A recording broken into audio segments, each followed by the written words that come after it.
Right. So today we will have a look at how to improve our scores for CMAT in 1 month. Now, why do I say that? Typically, we know that CMAT in every year is conducted in the end of January, that is somewhere around the last week of January. This year, due to the COVID situation, CMAT has been delayed and it will be conducted over four slots, two on 22nd Feb, two on 27th Feb. Also, the good news for a lot of students is that the CMAT application date, which was earlier only till the 22nd of Jan, has been extended till the 30th of January, with the payment date extended till the 31st of Jan. So you do have a week. However, I would recommend that you don't wait till the last day. If you are interested in CMAT, please apply right away so that you have approximately a month to plan your prep. So here when I talk about preparing over 1 month, yes, it's a little less than a month for the first slot and a little more than a month for the second. On an average, we look at it as a period of 4 weeks or a little more than that, and then start our prep accordingly. So, what are the key things to remember? Now, even before we go into the actual study plan, we need to know why such a plan is important. So, what is the test pattern first? CMAT has had a standard test pattern since the last few years. 100 questions in all, 3-hour test. Now, if you look at the CMAT test pattern, CMAT has certain uh, what could be called certain unique characteristics which make it a very high scoring exam. So, what are those characteristics? One, you have 100 questions over 3 hours, that's 180 minutes. So the time required to solve a question is more than sufficient. Also, in terms of difficulty, CMAT is nowhere near XAT, which is the only other exam which has this kind of a question to a timing ratio. XAT, for example, always has around 70-75 questions over 165 minutes, so more than double the time. But there the questions are difficult. In CMAT, I have seen a lot of students completing the whole test in 2.5 hours and then resting, which means that your margin of error or your margin of scoring is very, very tight. So, that is one important feature of the exam: ample time to take the test, ample time to solve the questions. The other important feature is that you do not have sectional time limits, which means that you do not really need to worry about strengths in quant, verbal, or DILR. You can focus on each section, taking your own sweet time. And then you have 4 marks per correct answer, one per incorrect, the effect of which we will see in some time. So if you see the broad breakup, and even in the exam, this sequence of sections has remained constant over the years.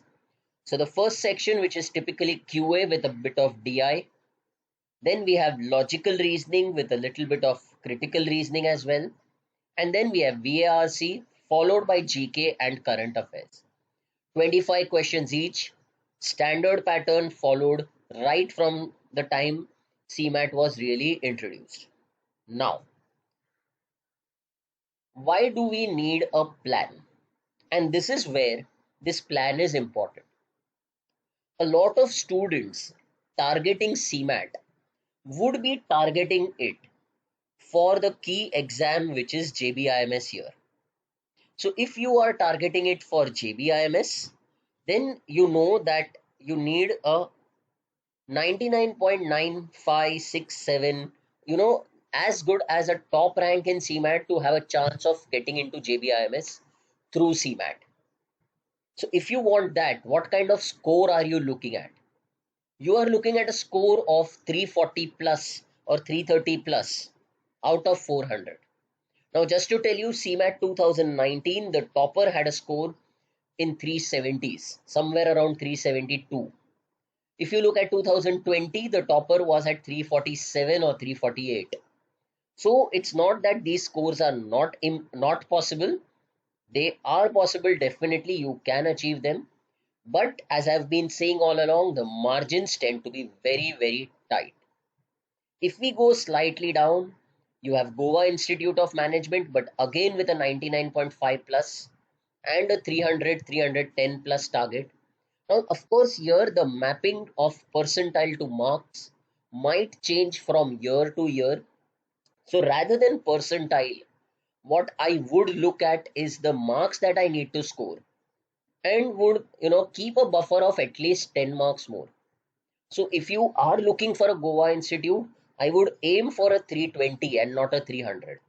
If I'm looking at say a Great Lakes or a Simsri or a KJ Somaya in Mumbai or Pune University, I would aim for a 300 so that even with a few mistakes, I end up at a 280 plus. So understand the extent of the marks required to try and get into a great B school through CMAT. Yes, if you are looking at an average B school, then the 240, 250 range, which anyways most students get, should be enough for you to be able to crack the exam. So, having looked at this, now when I kept saying that your margin of error is absolutely minimal, just understand and let's just look at the difference between these two categories here. So for example, when you look at the minimum performance, let's say out of 100 questions I attempt 20 questions per section, which means I am looking at 80 questions here, and these 80 questions, let's assume I have an approximate accuracy of 80%, which means I end up with a score of around 240, just 240. So 80% attempts with 80% accuracy would generally be a good performance for most exams. But if you look at CMAT, it ends up turning out to be a very poor performance, which is exactly what happened also with SNAP 2020, where the difficulty level fell down drastically, thereby really concentrating the high marks among a very small score. So 2 marks up or down, and you have really gone out of the race. On the other hand, if you see that if you are able to take your attempts to 90 and take your marks to 90 or your accuracy to 90%, you see that your overall performance shoots up from 240 to 320 odd or 310 odd. Now, here, this entire chart or this table that I've made for you is indicative in nature because your accuracy will vary from section to section. So, that is something you need to take care of. On the whole, if you see, if you are, so here this shading also indicates that, let's say if you are aiming for a Bajaj, then the number of attempts and the accuracy level required is definitely going to go beyond 90 on both ends. So depending on the college that you are targeting, this table will help you understand the kind of attempts and accuracy that you require to try and reach there. Now, why do we say that uh, you know, every answer matters or the margin is small? One wrong answer and your score drops by 5 marks, which means every error or say 3 errors will take you right from a score of say 330 to 315, 315 to 300, and so on, which will change the college that you can get. So you need to be very, very careful. It's an easy exam, but there is a lot of accuracy required. So, having looked at this, we now move to the business end of this particular session where we start looking at each section and see how they can be attempted. So first, let's look at quant and DI. If I consider quant and DI here, so just a second, yeah. Now, what is the typical breakup within quant and DI? It CMAT is a very, very arithmetic and modern math dominated paper. Even within that, I would say arithmetic takes the chunk of the section. So if you look at this overall section, out of 25 questions, anywhere around 10 to 12 questions tend to be from arithmetic. What does this include? Averages, ratios, percentages, profit and loss, time and work, time and distance, all these arithmetic based chapters. The second in importance would be modern math. Again, when I look at modern math, I'm not really looking at stuff like functions and set theory and logarithms. No. Typically, three chapters here: APGP, that's sequences and series, PNC, probability. Anywhere around 1 to 2 questions per chapter. Then we come to algebra and numbers, which would here be basics of numbers, LCM, HCF, divisibility, your standard algebraic expressions, a plus b the whole square, whole cube, a raised to n minus b raised to n, and applications of those. You linear equations, which would be important in any exam because it's an application of most concepts. Basics of quadratic equations. So all of that would be important here. And then geometry. Now, when I look at geometry as a CMAT aspirant, I wouldn't really focus too much on geometry. I would try and go through the basics of triangles, circles, quadrilaterals, etc. from a basic point of view. And then I would focus on mensuration based topics, stuff like area, perimeter, surface area, volume. Lastly, if you look at DI, till last year, CMAT had a tendency of not having any group question. So that was a unique feature of CMAT, that all 100 questions, of course, except for the RCs, were individual questions. However, when we look at, so this applied also to tables, charts, etc. If you look at last year's test, when CMATs first started getting conducted by NTA, we saw that, or it was the second time actually, but we saw that CMAT had a group question on DI. I would suggest that you should prepare for both scenarios: 2, 3 individual DI questions versus one group question on DI. Could be either ways. So when I look at this section, I would say that your arithmetic, algebra, numbers, and DI tend to be the easiest questions, which means that if you do these properly, you have anywhere around 16 to 17 attempts in the bag. Now, obviously, if you are looking at a 320 plus score, you cannot ignore modern math, which means that over the next 1 month, you will need to focus a lot on the concepts of PNC, probability, APGP. So, from my experience, I have listed down these concepts which I believe you should know thoroughly. If I look at these are somewhere around 15 odd concepts.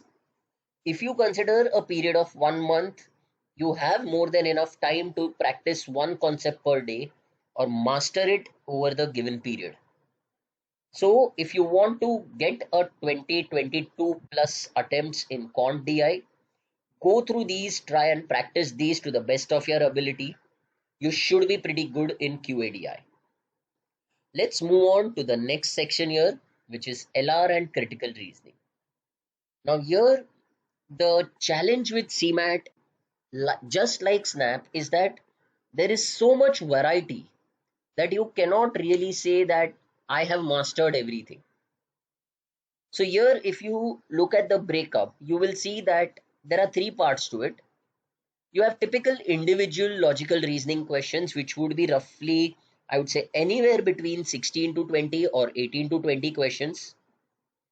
Last year, we had a family tree based puzzle set, which was again a change because CMAT never used to have group questions in LR. So that was some 3 to 4 questions. And then you always have 2 to 3 critical reasoning questions. So in LR and CR, your accuracy becomes important. The challenge to get those 25 attempts is higher because a lot of people struggle with critical reasoning no matter how prepared you are. Let's say if you're prepared in, say, ratio proportion, you can assure me that if I give you 10 questions, you'll be able to solve all 10. However, in LR, no matter how prepared you are with, say, number series, in the exam, I could have one tough number series and you might not be able to answer that question. The same applies for coding and decoding, odd man out, and all these logical questions. So, here, what are the concepts that you need to really prepare for? Historically, CMAT has been very fond of questions on arrangements, linear, circular, rectangular, two rows, single questions, but you could also have a group, matrix arrangements, 3 by 5, 4 by 4, etc., ranking from the left, right, top, bottom, ordering of people on one or two parameters, which could be, let's say, heights being compared or height and weight both being compared and so on. Then you have your standard blood relations. As I said last year, CMAT had a set on family tree. So that is one of the key areas.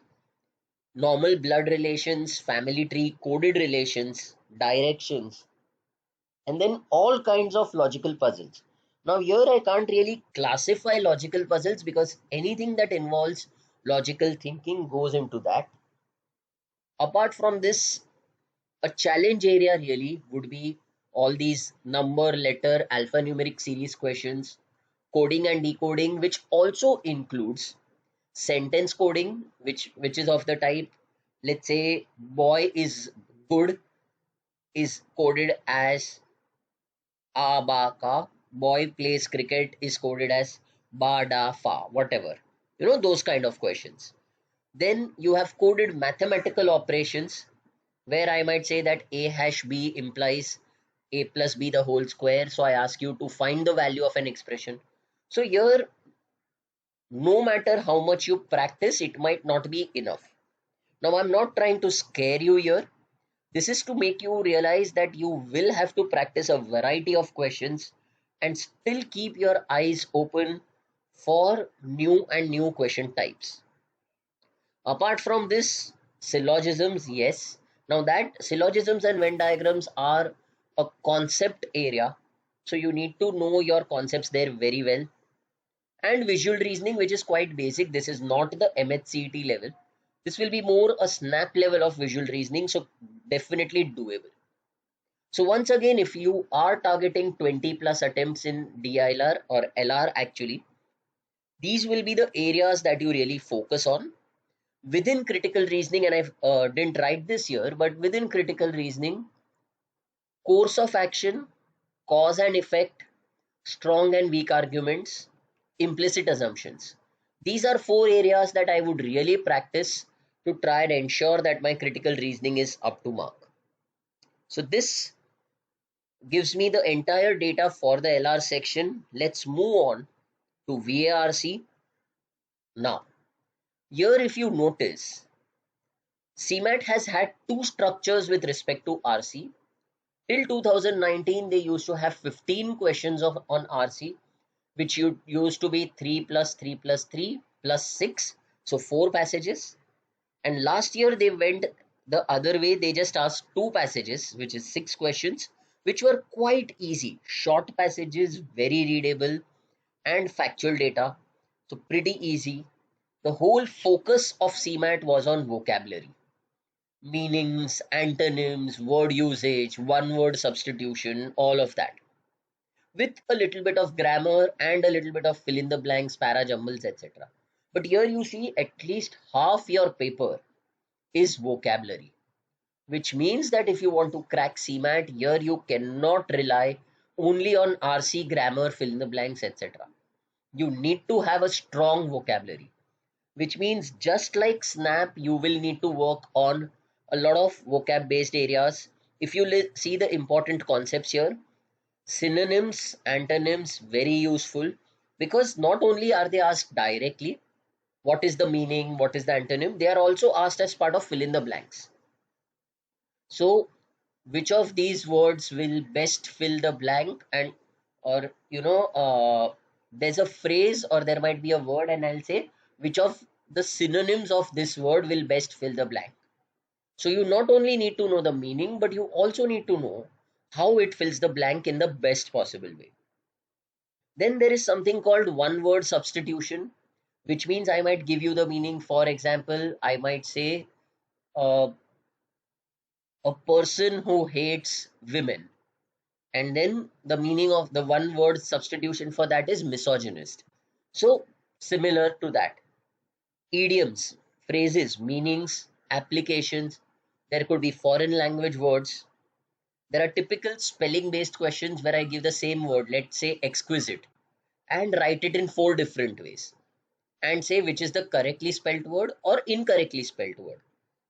So all of these small question types together form the entire vocab and grammar section, which would anywhere be from 15 to 18 questions. So that's a huge chunk of the CMAT, and you need to be very good here. So in the next 1 month, I would say you need to really strengthen your concepts of grammar and your grasp of vocabulary if you want to crack CMAT. Because once you focus on these two, your strengths in RC and verbal reasoning really shoot through the roof.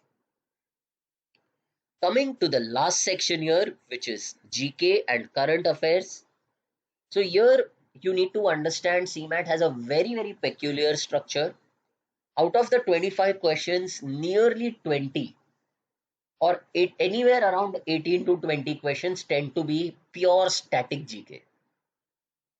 And then there are 5 to 6 current affairs recent questions. If you look at all these areas that I've mentioned here, and I'll not read out all of them, but if you see, most of them are pure static listing based questions. What I mean by this is, let's say you can pick up a list of major deserts, create a list or download it from the internet, go through it, and you're prepared for this. Or you, let's say, create a list of the major wildlife sanctuaries in India, understand which animal is the chief animal there, and then you might have a question there. So there's a lot of memorization that you require for the CMAT GK. We will be providing you a lot of static GK reference points later through the prep phase, but definitely, so there might be GK PDFs that we might share with you, but at the same time, you need to be pretty sure about this part. So what are the key areas? Geography, which can be called physical versus natural geography. Physical will include all these things: water bodies, deserts, etc. You have ecology or natural geography, which is climate, soils, the flora and fauna of a particular region. Arts, literature, awards, history. So all of these are very, very important. So here, what are the sources? I would say Manorama Yearbook is a good source. Competition Success Review used to be a good source. Apart from this, we will be giving you certain PDFs called fact files. So you can use those as well. Having looked at all of these sections, what should be my plan for the next month?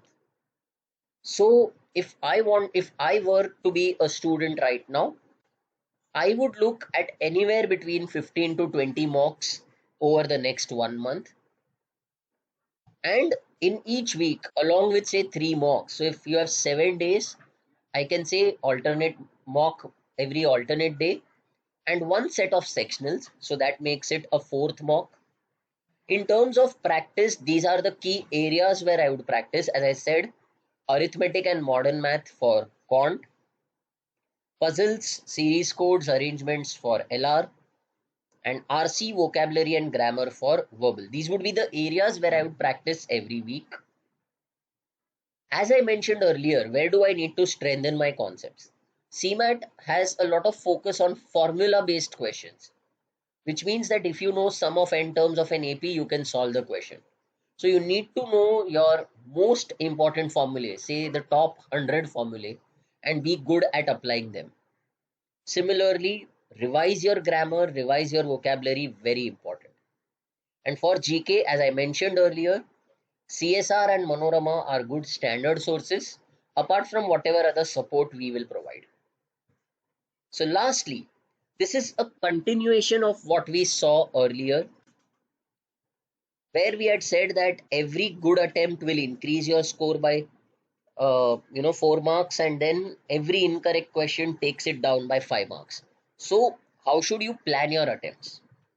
Now here, if you look, I have assigned certain accuracy percentages to each section because I know that people's accuracy keeps going down for certain section. Now you might feel, how do I get 85% accuracy in verbal? That is exactly what you aim for. else you do not reach your 315 plus score. So here if you see, if you want a 275 plus, then this is the bare minimum number of questions with this accuracy that you need to have. Which means that if you are attempting say 22 questions in quant, you cannot afford to have more than 2 of them incorrect. That is the margin of error that you have. So keep this in mind and plan your CMAT attempts. So when you go through this particular table or the one earlier, you will realize where you need to improve in CMAT so that you arrive at your score of 300 plus. So on the whole, this entire session going through all these points should help you devise a plan for yourself and reach that 300 plus score or 320 plus score in CMAT. Of course, it will require a lot of planning and execution from your end. We are there to help you, so please feel free to write to us or reach out to us if you have any uh, confusion in preparing for CMAT. We would be there to help you even with our mocks. So if you want to prepare over the next 1 month, you can avail multiple programs which include 12 mocks, 15 or I think 12 sectionals, and at least 50 practice tests. So there is more than enough material that you can try. Just reach out to us and we'll be more than glad to help you. Thank you.